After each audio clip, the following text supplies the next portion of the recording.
Hello, in front of me I have Samsung Galaxy A27, and in this video I'm going to show you how to remove SIM card.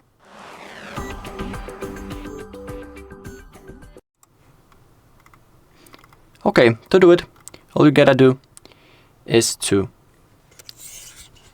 take your SIM eject tool and then rotate the phone. In here we have our tray, and we need to place the tool inside that hole and then use a little bit of a pressure, and then it will jump out. Now we gotta take it out, use your nail.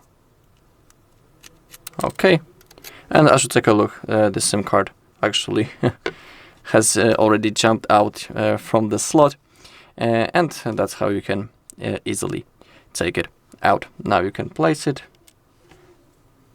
in a